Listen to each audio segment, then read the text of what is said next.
Spider-Man 2 was kind of a mixed bag for me. On one hand, it introduced some improvements, but it also took away some of the things that I really liked in the previous entries. This resulted in the game feeling equal to the previous games and not much better than them, which is a shame since a sequel should always strive to be better than what came before.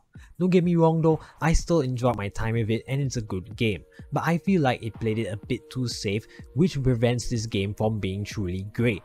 In this video, I will try my best to explain why I feel this way. There will be no major spoilers, so don't worry about that. And without further ado, let's get on with the video. The story of this game is quite decent, at least in my opinion. Peter and Miles both went through some great character arcs that helped to push them forward in their journey.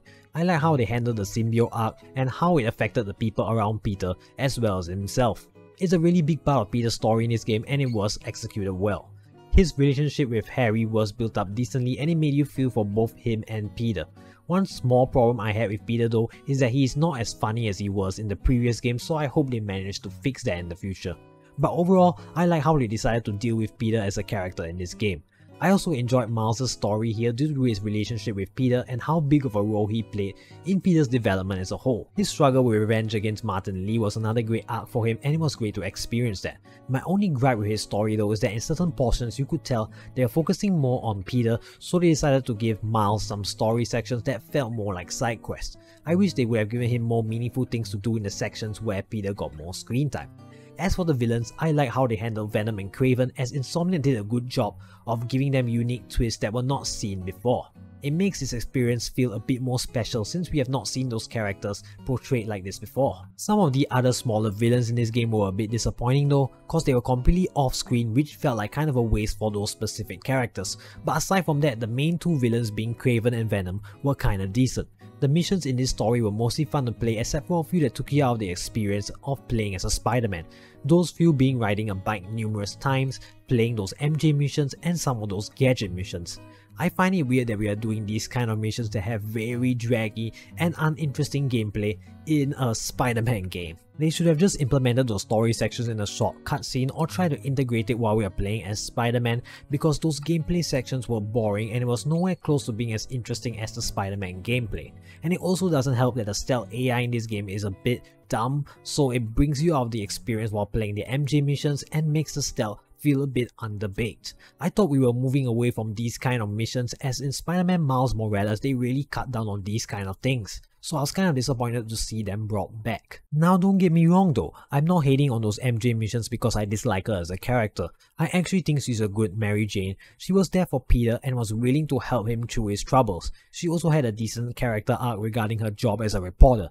I only dislike her missions along with the other ones like the bike riding, using those spider bots, due to them feeling very draggy and uninteresting compared to the actual Spider-Man gameplay. As a whole though, I still enjoyed the story for what it was, as it explored some interesting story beats that assisted in the growth of our two Spider-Man, along with Kraven and Venom that were interesting antagonists. It definitely had a few things that prevented it from being great, like them pushing Miles to the side in some sections and having some uninteresting gameplay in certain story missions, but at the end of the day, it's still a good story overall, as the good outweighs the bad.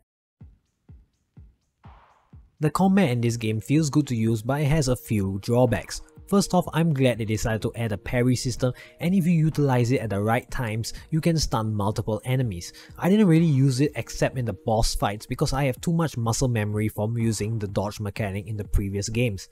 It's great that they don't force you to use it in regular combat except the boss fights, so it feels like a new addition. My problem with it though is that the timing feels a bit off, so I hope Insomniac polishes that in the future. The gadgets in this game work well and are fun to use, but they really reduce the amount of them in this game. I feel like the tons of gadgets we used to have allowed for tons of creativity in combat, so I'm kinda sad that they decided to reduce it. I know they wanted to reduce the amount of times you spam your gadgets in this game for an easy win, but you can still technically spam your new ability wheel alongside the gadgets to make things easy, so I don't get it. Another reason they removed the large amounts of gadgets is to make combat feel faster, as you had to open up a gadget wheel in the previous games that will slow down the flow of combat a bit. They could have solved this problem by adding another gadget wheel that you can flip around like in Assassin's Creed Odyssey, so that you can access your gadgets seamlessly. So yeah, I'm kinda disappointed that they decided to reduce the gadget count. Another bummer is that they removed the suit powers in this game, so now the suits function merely as a cosmetic item. Again, my argument is the same I used for the gadgets, where there was tons of creative options that you can come up with due to the suit powers that made combat feel exciting. You also had some other cool gameplay features like being able to quip more, so I feel like it's kind of a shame that they decided to remove this cool feature. It makes unlocking the suits feel less rewarding because I'm getting fewer gameplay features, which deters me from unlocking all of the suits. As for the enemy variety, it is actually quite decent as you have different factions with unique abilities that help to keep the combat experience fresh. The boss fights were also excellent as they all had their own unique moves to counter and learn, and in some boss fights you can even use the environment to your advantage. The only drawback though is that pairing can feel a bit inconsistent, but other than that, the boss fights and enemy variety were quite decent. Miles' combat still feels great as ever, and I love how they fully embrace the Goku path that he's taking. I also like how they introduce some new abilities that look cool and how they have an explanation of how he gained these new powers. As for Peter's combat, I enjoyed how they introduced his new octopus arms and they are quite helpful for crowd control. His symbiote abilities were great as well, and they really managed to capture how powerful the symbiote suit feels when you are using the symbiote surge along with the abilities. The DualSense also helps out a lot, where it vibrates the most when you are using the symbiote suit, and when you use the symbiote surge, you will hear the voices of the symbiote throughout your controller, which really helps to immerse you in this experience. One thing that prevents this from being truly legendary is that they did not manage to incorporate the symbiote powers into your basic moves like in Web of Shadows or the other symbiote games. If they did that, this would have been the best symbiote experience by far, but it's still quite enjoyable at the end of the day. Overall, the combat in this game is not as big as an improvement that I hope it would be. It definitely did introduce a few new elements, but it also took away some of the things that made the combat great. What you're left with is a combat system that doesn't improve itself enough, which is quite a shame. But one thing you can't take away from this system is that it's still very fun to interact with, and the spectacle is quite beautiful, especially with the symbiote suit. The combat may not be that much better than its previous counterparts, but I still had tons of fun with it. I think that the stealth in this game is a bit worse than what it was in the previous games. Now you don't have the gadgets that help quite a bit in stealth, mainly being the impact web and trip mines. They added more variety to the way you could tackle stealth, so it's a shame to see them not being here anymore. Sure, they added the web line, but it kinda breaks the whole stealth system because it's a bit too good. You can shoot almost an unlimited amount of web lines and you can hang as many enemies on it if you want to. What's worse is that the enemy AI is kinda dumb as they will never look up if you use this technique. So the big problem is that the stealth feels too easy now, and I'm sad that they did not focus enough on this aspect to make it better than the previous games. Traversal in this game is as good as ever. They have refined it by adding the web wings and some additional boost moves like the slingshot to speed up the pace. It's a welcome addition since the size of the city has been increased, so now you can get to where you want to be even faster while still making it a smooth experience. Some optional things such as fall damage and no swing assist has been added as well, and I think they are decent challenges for people who want to have even more difficulty while web swinging. They even added some additional moves you can perform to make your web swinging more stylish. I really like how they improved upon the traversal system without removing any features that made the original traversal system great. It feels even better to swing around right now, and I even found myself swinging endlessly without any objective due to how fun this system is. My favorite side activities were definitely the ones with Mysterio, Sandman, and the Flame side quest. The Mysterio missions provided you with combat challenges that push your skills to the limit. What's even better is that it's placed in well-crafted illusions that are different for most of the challenges, which keeps things fresh. It also provides some interesting story moments regarding Mysterio, and it was executed well. My only gripe with them is that you could not do them with Peter, so you have no combat challenges throughout the entire game for Peter, which is kinda sad. Would have loved to test out my skills with the symbiote suit. The Flame side quest was another one I really liked cause they delved deeper into Wraith as a character while setting up some new villains. You definitely shouldn't ignore this questline cause there are some great moments in there and it will probably factor into future DLC or the next game. I like how they keep the Friendly Neighborhood app missions in, as it's basically you doing your job as a Friendly Neighborhood Spider-Man and helping out where you can. There are also some memorable quests in there that really tug on your heartstrings, so they are definitely worth doing. However, there are a few side missions that take you out of the experience of playing as Spider-Man and have you controlling drones or riding a bike that are just not as fun as the Spider-Man bits.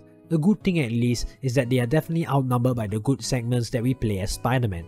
You also have your base activities that you have, taking out tons of enemies, and I love how it's an opportunity to experiment with the combat system.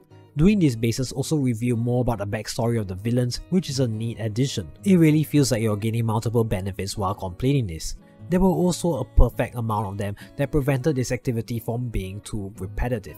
A weird thing though is that they don't allow us to replay these bases like in the previous games to practice combat, so I hope they add this feature in New Game Plus or a future update.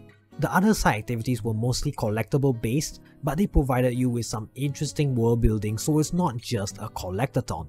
Doing all these side activities will also benefit you in terms of strength, so you will gain some skill points and tokens that will allow you to get health upgrades, combat upgrades, as well as new suits. You even get some free suits from the side activities, which is a nice bonus. The suits in this game are mostly great with some new additions, but they cut out some nice suits from the previous games, which is kind of a shame. There is definitely a huge variety, especially with the new color variants, but it's a shame that some suits were sacrificed. Like I said earlier in this video, I also wish they did not remove the suit powers along with the suit descriptions because it made each individual suit feel unique while providing some additional combat benefits. But anyway, the side activities as a whole are decent despite its faults, but they are sadly not much better than the previous games, at least in my opinion, and that is because it is missing a crucial element that this whole franchise does best: the lack of traversal challenges. I have no clue why they were not added, as they were tons of fun in the previous games as it tested your traversal skills. Traversal was also much faster in this game, so they really could have come up with some unique challenges to test your limits. But you know, not all hope is lost because they could always add it in a DLC. So yeah, as you can see, the general reason why I feel that Spider-Man 2 is good but not great is that it doesn't improve enough on its previous entries. While it adds some new things, it also takes away some of the things that made the previous games great, such as the lack of traversal challenges, removing some of the gadgets, removing the suit powers with some beloved suits, lack of enemy-based replayability, and the list really goes on. They also added some of the things from the previous games that were bad, such as the MJ missions, more slow walking missions, and even adding new drone missions along with bike rides that just slow down the experience and are just not as fun as a Spider-Man gameplay. It also does some things worse when compared to other Spider-Man games in terms of its symbiote suit, because they did not incorporate more symbiote based attacks into your basic moves like Web of Shadows did.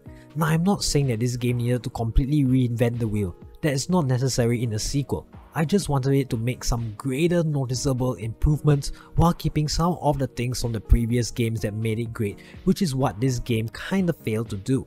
However, I would still recommend it to anyone who is a Spider-Man fan or a fan of games. It still has some good elements to it, such as the symbiote storyline, the character development of the two Spider-Man, and the amazing traversal system. The combat is also still fun to interact with despite its shortcomings. It's a good game, but what prevented it from being truly great was how they played it a bit too safe. By the end of the day though, this is just my opinion, which is why I would love to hear yours in the comments below. How do you feel about Spider-Man 2? I hope you enjoyed this video, and with that being said, this has been 2369 Ruben, signing out.